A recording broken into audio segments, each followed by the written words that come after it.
So, y'all, that was a happy note. This next recognition is not so happy because it's accentuating, I think, a terrible scourge in our country, and people don't realize just how prevalent domestic violence is. And I know we're entering the holiday season. Everybody's supposed to be happy and enjoying time with their family. But sadly, there's a 20% increase in domestic violence normally in the month of December. And I want to ask two outstanding leaders in helping bring awareness to this issue in our community. Butch and Lisa Kennedy, would y'all please join me at the podium? Thank you. Thank you very much. No, please come up here. Oh, you want me to come? Yeah. So first, let me share that the National Coalition Against Domestic Violence, on average,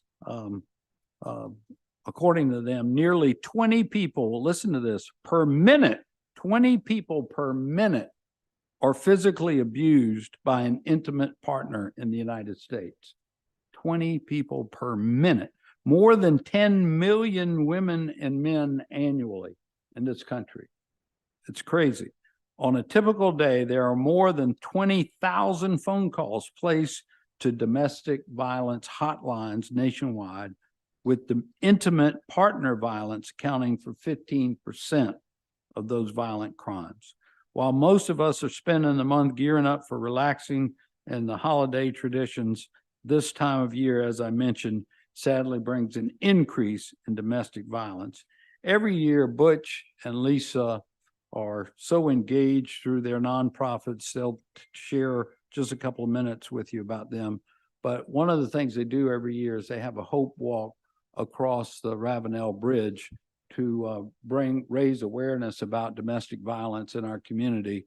And I was there just a couple of months ago, and I saw these pictures that they had displayed, and I asked them to bring them tonight because they are pictures of citizens in our own community who over the last couple of years have been killed from domestic violence. And Chief Walker, I didn't ask to join us, but he could attest that so many calls of our police and emergency responders are due to domestic violence issues. Isn't that right, Chief? So without further ado, I want to publicly thank Butch and Lisa for all their hard work in this area. And Butch, if you want to, and Lisa, if you want to make a few remarks, please. Oh, she lets me talk. So that's a good thing. So I want to thank the mayor publicly for every year since we started the Hope Walk, he's been there. He's been an integral part of our Hope Walk, and he's spoken out against domestic violence for the past 8 years. So why am I here, right? I'm here today to introduce you to the shame of South Carolina.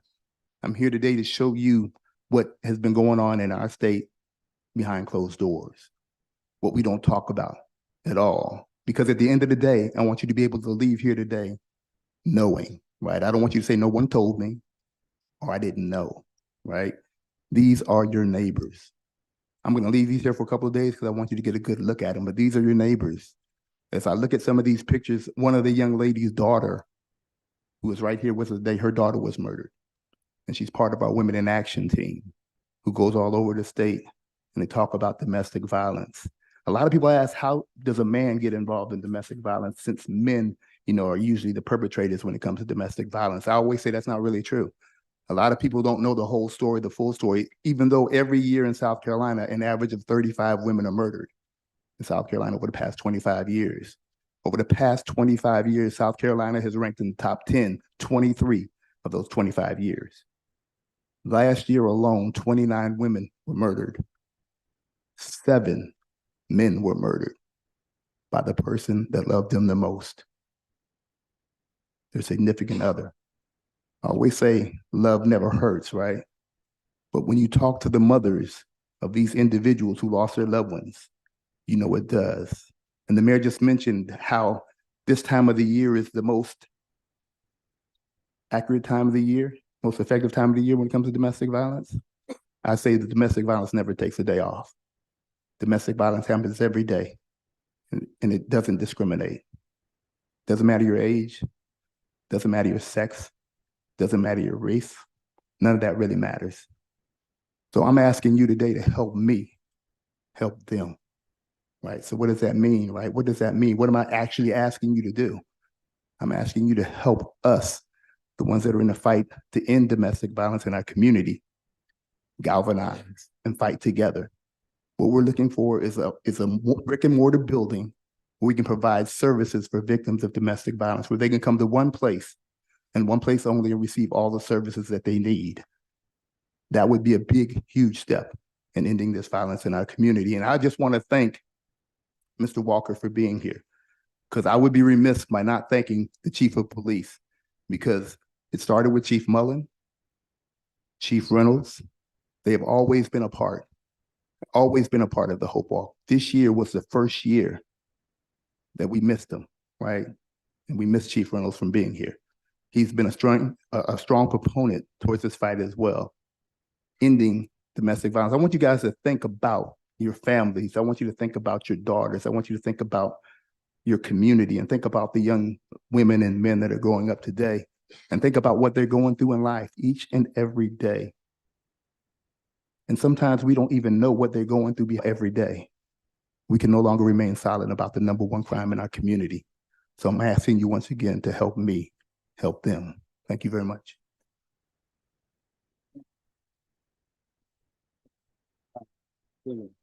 It can be tempting to believe that we can solve this problem. They can offer temporary help. They can take the person who was violent out of that situation that night. But that's not permanent. No matter how long that person stays in jail, they're not going to be in jail forever. Domestic violence is downstream of so many problems in our society. Housing costs. I bet most people wouldn't associate those two things, but it's true.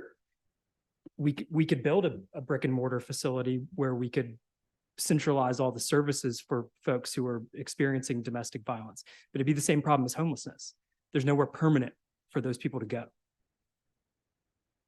They may need that person who just got arrested back in the home to support the kids, to be able to stay in that home. Otherwise, that person who was just a victim of violence is now also homeless. It's downstream of drug addiction and alcoholism. It is downstream of education problems. And so when we think about our housing policy, we think about all the things that we typically talk about.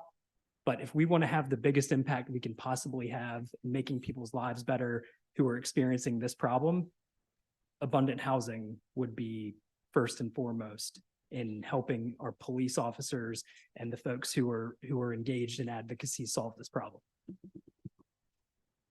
Thank you. Councilmember Shade.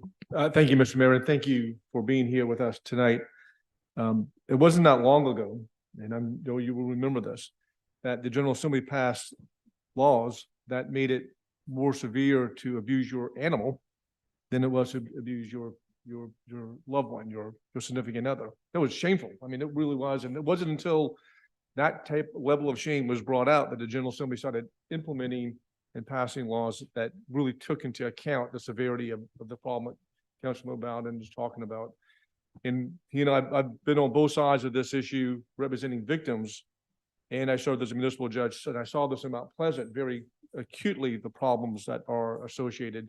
And then what Councilman Bowden is talking about, it has such a huge impact on the family, because usually it's the breadwinner who's been evicted and is unable to perform and be the breadwinner, or the family is evicted from their home, or the children are impacted. It has such a tremendous impact on our society and our community.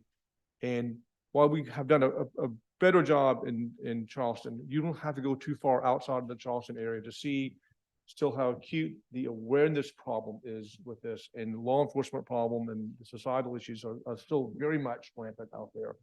So it starts here in Charleston, and we just need to make sure that we're spreading this message and acknowledgement and awareness so much more beyond our own borders. So thank you for being here.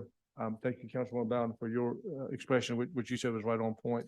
And we've got a lot of work still to do on all of this. So much more work to do. Thank you. Councilmember Mitchell. Yes, Mr. Mayor.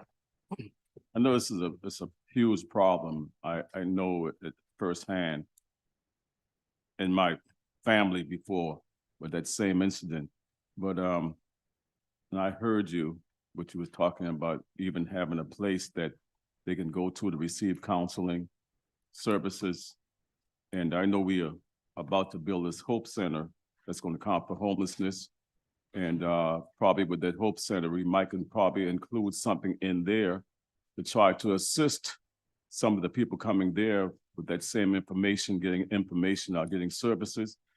And then I'm on, so far as the Community Development Committee, which I'm the chair, I'm going to try to bring it up to see if maybe we can find some type of location that's something that a building is somewhere around here that maybe not being used, that we can come up with something that have a building there somewhere that they can come up with and have received counseling and have services that they may need, and tell them where they need to go or where they can go to receive their services to get out that situation that they're in when their loved one comes back to the home or whatever the case may be.